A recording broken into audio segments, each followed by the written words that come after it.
하늘의 문을 여소서. 이곳을 주목하소서. 주를 향한 노래가 꺼지지 않으니 하늘을 열고 보소서. 이곳에 임재하소서. 주님을 기다립니다.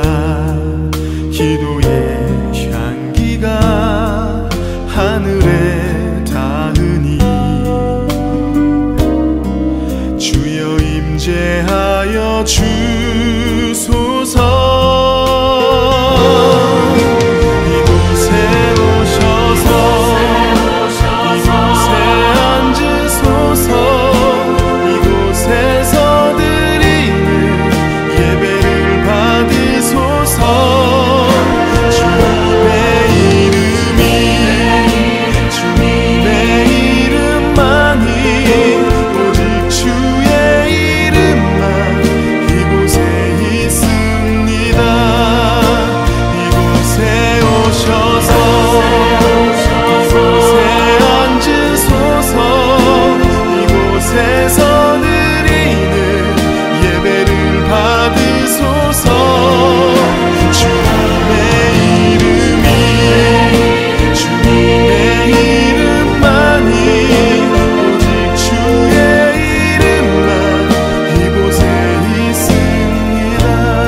주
시간 금요 찬양 기도회를 맞이하여 주님 앞에 영상 예배로 나오신 여러분들 주님의 이름으로 환영하고 축복합니다. 다 함께 기도하시겠습니다. 사랑의 하나님 감사를 드립니다. 지난 한 주간도 당신의 날개 아래 저희들을 품어주시사 참으로 힘들고 어려운 그러한 시기 속에서도 주님을 향한 참된 소망 가운데 승리하며 나아갈 수 있도록 인도하여 주심에 감사를 드립니다. 그러기 오늘도 주님의 말씀을 청종코자 이 자리에 나왔사오매 오늘도 성령으로 인쳐 주시사 주님의 참된 진리의 말씀, 지혜의 말씀을 보고 듣고 깨닫고 가슴판에 새기며 결단하며 나아가는 은혜의 시간 되게 하여 주시옵소서. 예수님의 이름으로 기도드리옵나이다. 아멘. 이 저녁 저희들에게 주신 하나님의 말씀은 잠언서 14장 20절로부터 24절까지의 말씀입니다. 제가 봉독해 드리겠습니다. 가난한 자는 이웃에게도 미움을 받게 되나 부요한 자는 친구가 많으니라. 이웃을 업신여기는 자는 죄를 범하는 자요 빈곤한 자를 불쌍히 여기는 자는 복이 있는 자니라. 악을 도모하는 자는 잘못 가는 것이 아니냐. 선을 도모하는 자에게는 인자와 진리가 있으리라. 모든 수고에는 이익이 있어도 입술의 말은 궁핍을 이룰 뿐이니라. 지혜로운 자의 재물은 그의 면류관이요 미련한 자의 소유는 다만 미련한 것이니라. 이는 하나님의 말씀입니다. 성도 여러분, 부자로 사시는 것이 좋으신가요? 아니면 가난한 자로 사시는 것이 좋으신가요? 아마 모두들 부자로 사는 것이 좋다고 대답을 하셨을 것입니다. 사실 최근 코로나 사태로 말미암아서 직장을 잃거나 또 직장을 구하기가 힘들고 또 일하는 시간이 줄어들거나 다 자영업자의 경우에는 가게 문을 임시 닫아야 되는 그런 어려움에 처한 분이 계실 것입니다. 이런 분들 중에는 당장 하루 먹고 사는 것이 어려운 분들도 계시겠고요. 또 앞으로 한두 달을 어떻게 살아갈 것인가 고민하면서 살아가시는 분들도 계실 것입니다. 그런 면에 있어서 우리가 어느 정도 살아가는 데 있어서 재정적인 여유를 가지고 살아가고자 하는 그것을 지향하는 것은 우리 인간의 가장 기본적인 욕구 중에 하나라고 할 수가 있을 것입니다. 근데 마태복음 19장에 보시면 예수님께서 제자들에게 이러한 말씀을 하십니다. 부자가 천국에 들어가기가 어렵다고 말씀하시면서요. 여러분들이 너무나도 잘 아시는 말씀이죠. 낙타가 바늘기로 들어가는 것이 부자가 하나님 나라에 들어가는 것보다 쉬우니라. 이에 제자들이 몹시 놀라서 예수님께 질문합니다. 그렇다면 누가 구원을 얻을 수 있겠습니까? 제자들이 여기서요 그냥 놀란 것도 아니라 몹시 놀라서 이렇게 질문했다고 합니다. 그래도 그럴 것이 당시 사람들의 그런 생각들은요 어떤 사람이 부자인 사람이 있을 때는 그 부요함은 하나님께서 복으로 주신 것이다 그렇게 믿었기 때문인 것입니다. 반면에 가난하고 궁핍한 삶을 사는 사람들은 하나님의 저주를 받아서 그런 것이다 이런 생각이 팽배해져 있었기 때문에 제자들의 생각에는 부자도 하나님 나라에 들어가기가 어렵다면 도대체 누가 하나님 나라에 들어갈 수 있겠느냐 이렇게 반문한 것이죠. 또한 누가복음 6장 20절에 보시면 예수께서 제자들에게 이런 말씀을 하십니다. 너희 가난한 자는 복이 있나니 하나님의 나라가 너희 것이며. 여러분, 물질적인 그런 풍요를 누리며 사는 것이 잘못된 것일까요? 또 반면에 물질적인 궁핍과 어려운 가운데 가난하게 사는 것이 옳은 것일까요? 누가복음 16장에 보시면 여러분이 잘 아시는 그런 부자와 나사로의 그런 이야기가 나오는 것을 보게 됩니다. 부자는 어떻게 됐죠? 죽은 후에 음부에 들어가 불꽃 가운데 고난을 받으며 괴로워하는 것을 보게 되고요. 또 반면에 나사로는 죽어서 어디로 갑니까? 천사들에게 받들려 아브라함의 품에서 지내는 것을 우리가 보게 되는 것입니다. 그렇다면 과연 부자로 사는 것이 악한 것이며 가난한 자로 사는 것이 선한 것인가? 물론 결코 그렇지는 않습니다. 복음서의 예수님의 말씀은 결코 부자가 악하고 가난한 자가 선하다고 말씀하는 것은 아니기 때문인 것이죠. 예수께서는 부자가 하나님의 나라에 결코 들어갈 수 없다고 말씀하신 것이 아닙니다. 하나님의 나라에 들어가는 것이 어렵다고 말씀하신 것이죠. 이에 대해서는 나중에 다시 한번 또 구체적으로 나누도록 하고요. 그렇다면 가난한 사람들은 어떻습니까? 단순히 가난하다고 해서 그 사람이 하나님 나라에 들어가게 되는 것은 아닙니다. 특히 누가복음 6장에 나오는 가난한 자는 복이 있나니 여기서 가난하다는 것은 그냥 단순히 가난한 자가 복을 누린다는 그런 말씀은 아닌 것입니다. 헬라어에는 그 가난을 뜻하는 단어가 두 개가 있는데요. 페네스란 단어와 푸토코스라는 그런 말을 씁니다. 첫째로 페네스란 말은요, 생계를 유지하기 위해서 노동하지 않으면 안 되는 그런 사람을 말합니다. 여분의 것도 없고요, 하루 벌어서 하루 먹고 살아가야 하는 그러한 사람을 말하는 것이죠. 물론 이 사람은 부유하지는 못해도 아주 극도의 빈곤의 상태에 있는 사람은 아닌 것입니다. 그렇다면 둘째로 푸토코스란 말이 있는데요. 이 말은 절대적인 빈곤을 표현하는 그런 단어입니다. 다시 말해서 가난으로 인하여서 아무런 힘도 없고요, 능력도 없고요, 특권을 누리지 못하는 그러한 상태를 말하는 것이죠. 이 푸토코스어는 푸토세인인데 굽실거리다, 또 움츠리다 이라는 의미를 가지고 있다고 합니다. 다시 말해서 푸토코스의 가난이란 무릎을 꿇지 않고서는 살아갈 수 없는, 다른 사람의 도움이 없이는 결코 절대적 빈곤의 상태를 벗어날 수 없는 그런 상태를 의미한다는 것이죠. 그러기에 예수님께서 가난한 자는 복이 있나니 말씀하셨을 때 이 가난한 자는 그냥 단순한 가난한 것만을 의미하는 것이 아니고요. 하나님의 인도하심 없이는 한시도 살아갈 수 없는 이러한 어려움을 하나님 앞에 고백하고 하나님 앞에 무릎 꿇고 의지하며 살아가는 그러한 사람을 의미한다고 할 수가 있겠습니다. 이를 통해서 우리가 알 수 있는 것은요, 부자로 사는 것, 가난한 자로 사는 것 그 자체가 악하고 선한 것이 아니라는 것입니다. 지금 우리가 살아가고 있는 이 사회는 자본주의 사회입니다. 자본주의 중심 원리는 무엇입니까? 자본을 통해 이윤을 추구하는 것이죠. 그렇게 사유재산권은 자본주의의 가장 기초가 되는 제도라고 할 수가 있는 것입니다. 그렇다면 오늘도 이 땅에서 재산을 가지고 살아가고 있는 우리가 소유하고 있는 그 재물에 대하여 우리는 어떠한 관점을 가지고 기준을 가지고 살아가야 할 것인가? 이러한 재물을 가지고 어떻게 살아가는 것이 과연 참된 그리스도인으로 살아가는 것인가? 오늘 본문 잠언 14장 24절 말씀 함께 읽겠습니다. 지혜로운 자의 재물은 그의 면류관이요 미련한 자의 소유는 다만 미련한 것이니라. 여기서 나오는 재물과 소유라는 단어는 사실 동의어의 그런 반복이라고 할 수가 있겠습니다. 중요한 사실은 그 재물과 소유가 누구의 손에 들려있느냐에 따라서 그 재물과 소유가 그 사람의 면류관이 될 수도 있고요, 그 재물과 소유가 그 사람의 미련한 것이 될 수도 있다는 것입니다. 무엇을 말합니까? 부유함 자체가 선하고 또는 악하고 그러한 것이 아니라는 것이죠. 여러분들 칼이 강도의 손에 들려 있으면 생명을 해하는 일에 사용되지만 그 칼이 의사 선생님의 손에 들려 있으면 생명을 구하는 일에 사용됩니다. 피아노가 개구쟁이 장난꾸러기 손에 연주되면 그것은 소음이 되고요, 그 피아노가 주장로님 손에 연주되면 찬양이 됩니다.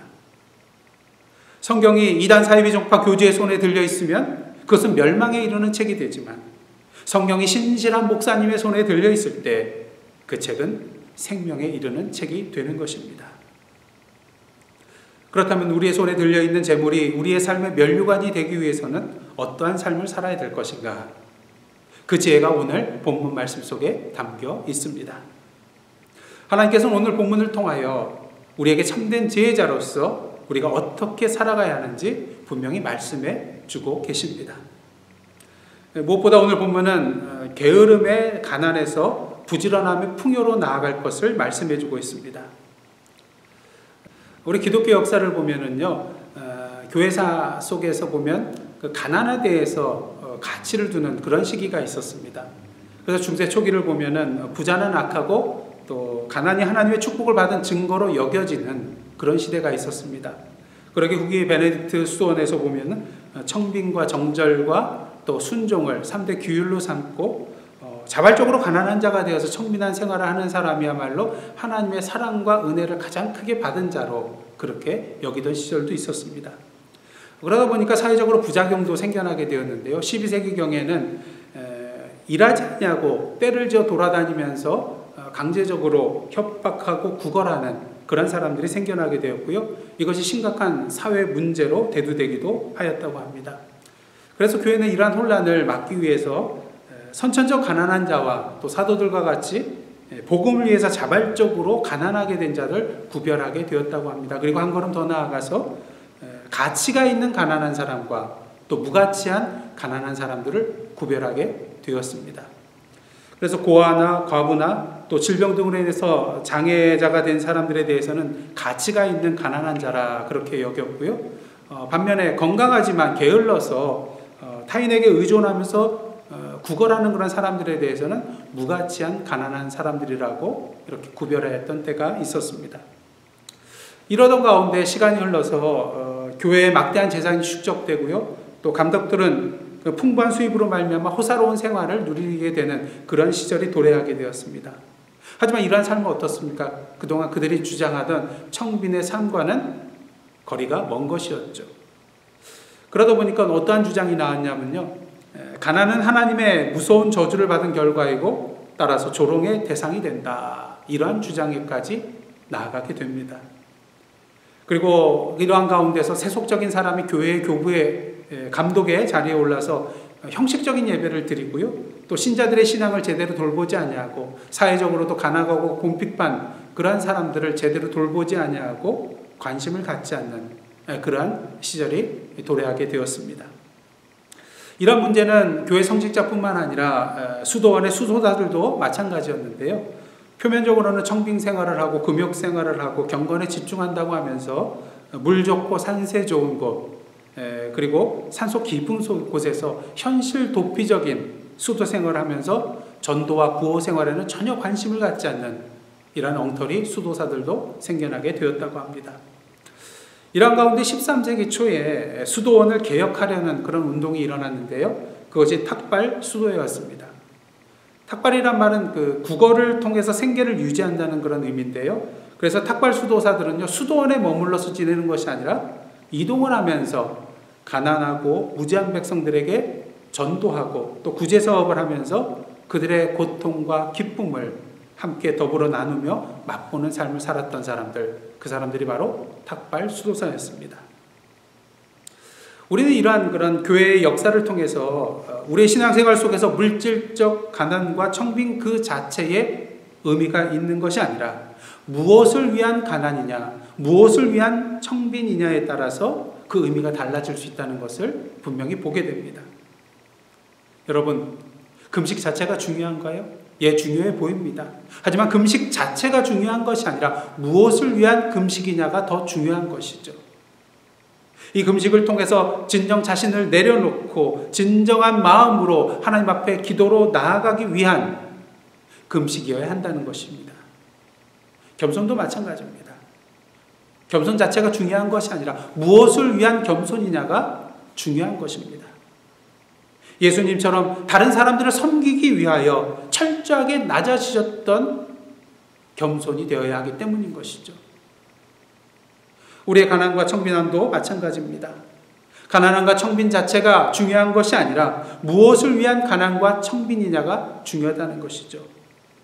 교만함에서 벗어나 오직 하나님만을 섬기고 하나님만을 의지하고 주님만을 따르기 위한 가난과 청빈이어야 한다는 것입니다. 그리고 이러한 차원에서 우리는 가난함에 대하여 두 가지 차원으로 분류를 해볼 수가 있습니다. 하나는 신앙을 위한 자발적 청빈으로 인한 가난함이고요. 또 하나는 게으름으로 인한 가난함입니다. 표면적으로 가난하다는 것은 동일하게 보이죠. 하지만 엄연히 이 둘은 엄청나게 다른 모습인 것입니다. 그런 면에서 잠언서에 나오는 가난에 대한 그런 부정적인 표현은요, 모두 그 자발적 청빈의 가난함이 아니라 게으름에서 비롯된 가난함, 그러기에 이러한 가난함에 대해서 교훈하고 있는 내용이라고 할 수가 있는 것입니다. 그렇게 잠언은 우리에게 교훈하죠. 지혜로운 자는 부지런히 일하여 풍요로움의 복을 누리는 자인 반면에 어리석고 미련한 자는 게으름으로 인하여 궁핍함에 빠지는 자라는 것을요. 그중 몇 가지를 소개해드리면 다음과 같습니다. 잠언 10장 4절입니다. 손을 게으르게 놀리는 자는 가난하게 되고 손이 부지런한 자는 부하게 되느니라. 잠언 12장 27절입니다. 게으른 자는 그 잡을 것도 사냥하지 아니하나니 사람의 부귀는 부지런한 것이니라. 그리고 오늘 본문 23절입니다. 모든 수고에는 이익이 있어도 입술의 말은 궁핍을 이룰 뿐이니라. 잠언 20장 4절입니다. 게으른 자는 가을에 밭 갈지 아니하나니 그러므로 거둘 때에는 구걸할지라도 얻지 못하리라. 그리고 특별히 게으른 자의 그런 가장 극치를 이루는 그런 모습이 잠언 26장 14절 15절에 나와 있습니다. 문짝이 돌적이를 따라서 도는 것 같이 게으른 자는 어디서 돈다고요? 침상에서 도느니라. 거기를 벗어나지 않는다는 것입니다. 다음 15절이요. 게으른 자는 그 손을 그릇에 넣고도 입으로 올리기를 괴로워하느니라. 게으름의 가장 극단적인 모습이라고 할 수가 있는 것입니다. 독일의 신학자 칼바르트는 인간의 죄에 대해서 세 가지로 분류를 하고 있는데요. 교만과 기만과 태만입니다. 그러면 게으름은 어디에 해당될까요? 태만의 죄에 해당이 되는 것이죠. 할 수 있음에도 불구하고 하지 않는 것은 하나님 앞에 죄가 된다는 것입니다. 아무 일하지 않고 주인께 받은 그런 한 달란트를 땅속에 묻어두었다가 그대로 가져왔던 악하고 게으른 종의 모습이 바로 여기에 해당된다고 할 수가 있는 것이죠. 그런 의미에서 우리는 오늘도 게으름의 가난의 죄로부터 벗어나 부지런히 열심히 일함을 통하여서 시편 128편 2절의 말씀처럼 우리의 손이 수고한 대로 먹게 되는 복과 형통함을 누려야 할 것입니다. 다음으로 하나님께서 오늘 본문을 통하여 우리에게 주시는 말씀은요, 소유 중심의 삶이 아닌 존재 중심의 삶을 살라고 말씀하고 계십니다. 오늘 본문 24절 말씀입니다. 지혜로운 자의 재물은 그의 면류관이요 미련한 자의 소유는 다만 미련한 것이니라. 지혜로운 자나 또는 어리석은 자, 미련한 자 모두 다 재물과 소유가 있음을 전제로 하고 있습니다. 그렇다면 왜 지혜로운 자의 재물은 면류관이 되고 미련한 자의 소유는 미련한 것이 될까요? 오늘 보면 20절 말씀입니다. 가난한 자는 이웃에게도 미움을 받게 되나 부유한 자는 친구가 많으니라. 이러한 일이 일어나는 이유는 무엇일까요? 그 이유를 우리는 여러분들 아버지의 그런 재산 반을 가지고 나가서 밖에 나가 허랑방탕한 생활을 탕진하였던 그 둘째 아들의 모습을 통해서 그 이유를 보게 됩니다. 그가 돈을 가지고 있을 때 주위의 사람들이 많이 몰리게 되죠. 왜 그렇습니까? 돈이 있으니까요. 하지만 어떻습니까? 그 모든 재산을 허비한 후에 돼지가 먹는 쥐업 열매조차 주는 사람이 없게 됩니다. 왜요? 돈이 없으니까요. 이것이 바로 오늘 우리가 세상에서 살아가는 세상의 방식입니다. 하지만 오늘 본문 21절은 분명히 말하고 있습니다. 이웃을 업신여기는 자는 죄를 범하는 자요 빈곤한 자를 불쌍히 여기는 자는 복이 있는 자니라. 아멘. 어떤 사람이 복이 있다고요? 빈곤한 자를 불쌍히 여기는 사람입니다. 무엇을 말합니까? 참된 복이라는 것은 움켜잡음이 아니라 손을 펴서 내어줌에 있다는 것입니다. 세계적인 정신분석학자 에리 프롬은 그에 져서 소유냐 존재냐에서 우리가 소유지향적인 삶에서 벗어나서 존재지향적인 삶으로 나아갈 것을 말해주고 있습니다. 우리 그리스도인의 삶도 마찬가지입니다. 오늘도 우리는 내가 얼마만큼 소유하고 있느냐 이것이 중요한 것이 아니라 오늘도 하나님 앞에서 우리가 어떠한 존재로 살아가고 있느냐가 더 중요하다는 것이죠. 그렇다면 어떠한 삶이 존재지향적인 삶일까요? 간단한 세 가지로 말씀을 드리겠습니다. 첫째로 존재지향적인 삶을 사는 사람은 기억하는 사람입니다. 지난 22일 수요일 생명의 삶 본문 신명기 8장 11절부터 20절의 말씀을 보면요, 하나님께서 이스라엘 백성들에 대해서 한 가지 염려하시는 그런 모습이 나타나게 됩니다. 앞으로 이스라엘 백성들이 가나안 땅에 들어가게 돼서 먹고 배부르고 아름다운 집을 짓고 거주하게 될 때에 또 소와 양이 번성하게 되고 은금이 증식되고 또 소유가 다 풍부하게 될 때 그들의 마음이 교만하게 될까 봐, 여호와 하나님을 잊어버릴까 봐 근심하고 계십니다. 하나님께서 그들을 애굽 땅에서 이끌어내시고 광대하고 위험한 광야 속에서도 인도하여 주시고 반석에서 물을 내시고 만나로 먹이시고 이렇게 하셨던 모든 이유는 그들로 하여금 겸손하게 하나님만 의지하고 나아갈 수 있도록 하시기 위함이었습니다. 그리고 결국에는 그들에게 복을 주시기 위함이었다는 것이죠. 하지만 어떻습니까? 신명기 8장 17절 말씀입니다. 그러나 내가 마음에 이르기를 내 능력과 내 손의 힘으로 내가 이 재물을 얻었다 말할 것이라. 교만하여질 것이라는 것이죠. 그러게 하나님께서 또 말씀하십니다. 신명기 8장 18절 말씀입니다. 내 하나님 여호와를 기억하라. 그가 내게 재물 얻을 능력을 주셨음이라. 존재지향적인 사람은요, 기억하는 사람입니다. 무엇을요? 자신이 가지고 있는 그 모든 것들이 하나님으로부터 왔다는 것을 기억하는 사람입니다. 그러게 이러한 사람은요, 내가 가지고 있는 것이 내 것이 아니라 다 하나님의 것이라는 것을 인정하는 사람입니다. 한 걸음 더 나아가 나 자신은 이 모든 것의 주인이 아니라 하나님께서 맡겨주신 것을 관리하는 청지기라는 것을 또한 아는 자입니다. 하지만 소유지향적인 사람은 어떻습니까? 자신의 손에 있는 것이 자신의 힘과 능력으로 이루어진 것이라고, 차지하게 된 것이라고 생각합니다. 그리고 매일매일 더 높이 자신의 소유의 탑을 쌓아가게 되는 것이죠. 한마디로 영적인 교만의 바벨탑을 쌓아가고 있는 것입니다.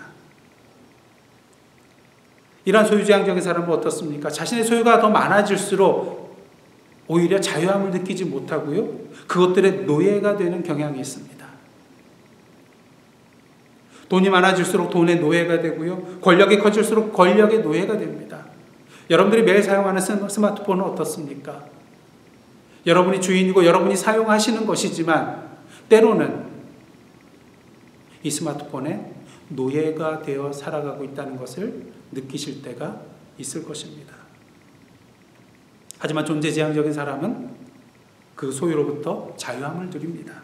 오직 하나님만이 이 세상의 주인, 모든 것의 주인이시기 때문인 것이죠. 그러게 소유지향적인 사람과 존재지향적인 사람의 차이가 무엇인지 아십니까? 소유지향적인 사람은요, 길거리를 걸어가다가 아름다운 꽃을 보면은 그것을 꺾어서 집으로 가져와야만 합니다. 그리고 자기 집 꽃병에 꽂아놓으면서 매우 만족해하죠. 소유의 노예라는 것입니다.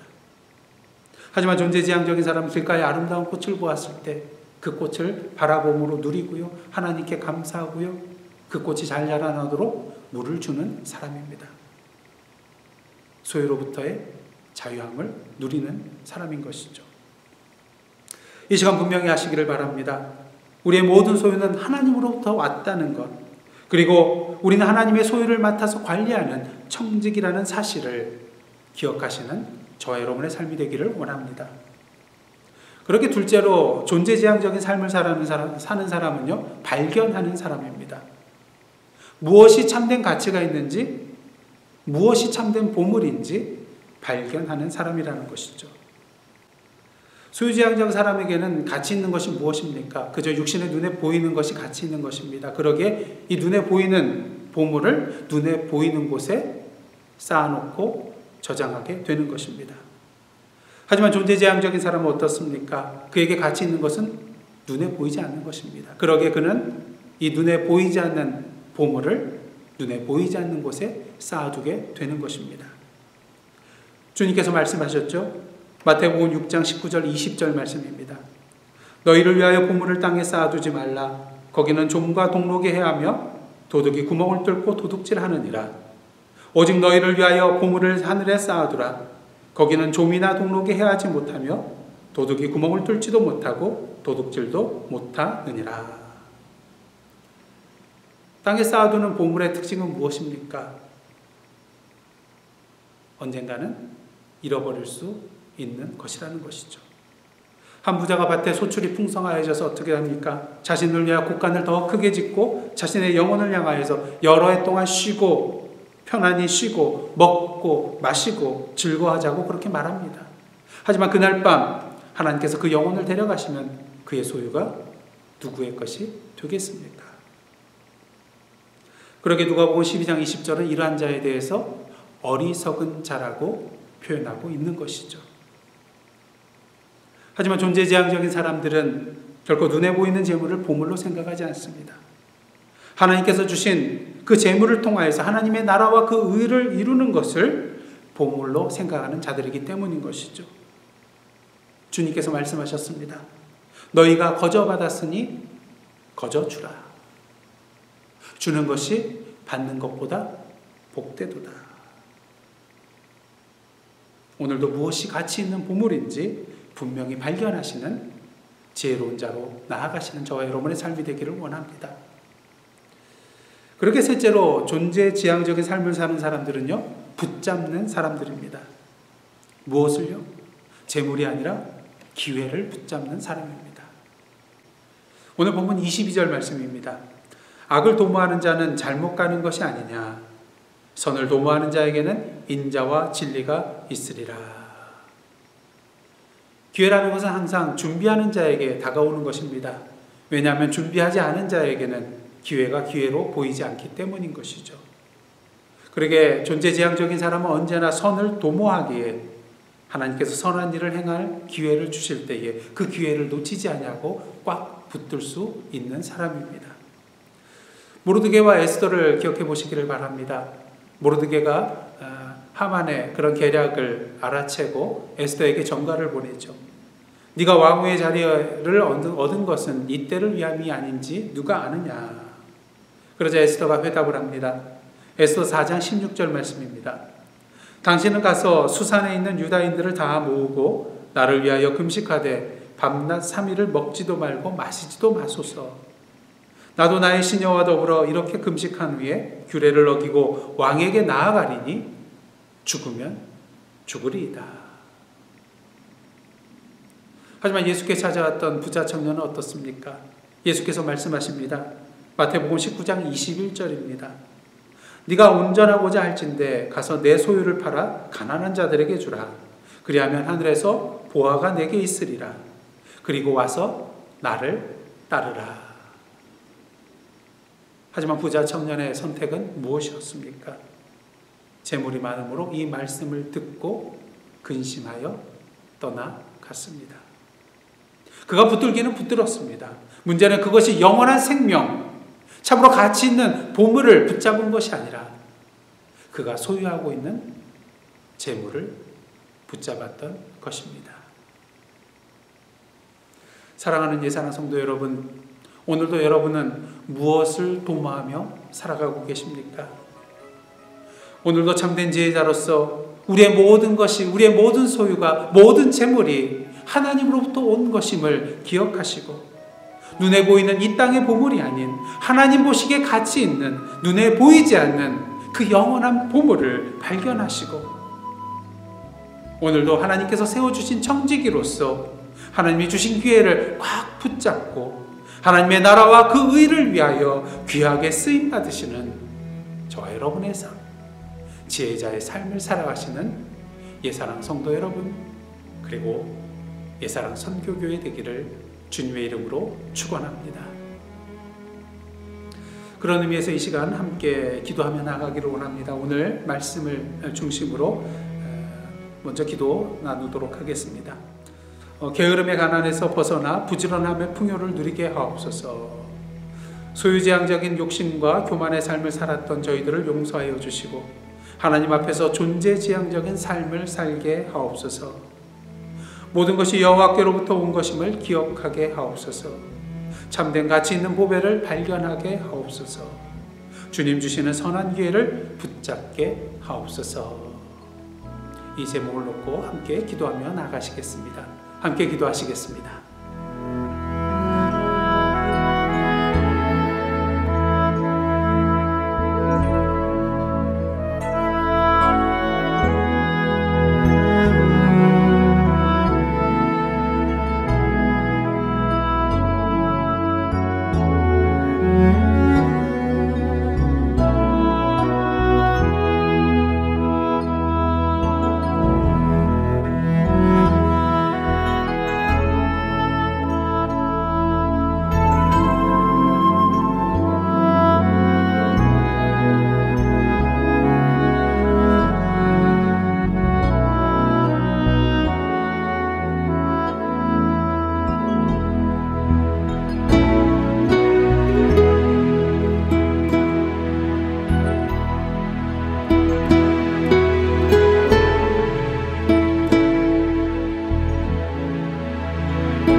계속해서 기도하며 나가기를 원합니다.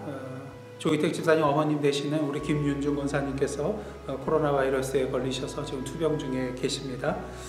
고열이 있으셔서 힘드셨지만 일단 열이 잡혀서 위기는 넘어가셨는데요. 나일생물원에서 지금 치료 중에 계십니다. 여러분들 위해서 기도해 주시고요. 특별히 치료 회복을 위해서, 또 치료하시는 손길을 위해서, 돌보시는 손길을 위해서, 그리고 조기택 집사님과 그 가족들을 위해서 계속해서 기도해 주시기를 원합니다. LA에 계신 우리 김종희 권사님께서 수술 부위에 또 염증이 발생을 해서 병원에 가셨다가 다른 문제와 함께 다시 수술을 받으셨습니다. 지금 이제 회복 중에 계시면서 계속 염증 치료를 하고 계시는데요. 여러분들 위해서 기도해 주시고 또 회복을 위해서 기도해 주시기를 원합니다. 환중에 계신 여러분들 위해서 계속해서 기도해 주시기를 원하고요. 또 코로나 바이러스로 말미암아서 고통에 또 애통함에 있는 우리 세계와 또 나라와 민족과 이 미국 땅과 또 저희 일리노이가 지난 목요일 날 다시 스테이 앳홈 행정명령이 5월 31일까지 또 연장이 되었습니다. 이 기간 동안에 흔들리지 아니하고 또 주님 주시는 그런 소망 가운데 영적으로 잘 이겨나갈 수 있도록 서로를 위해서 또한 기도해 주시기를 원합니다. 이 시간 다 함께 기도하시겠습니다.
함께 기도하시겠습니다.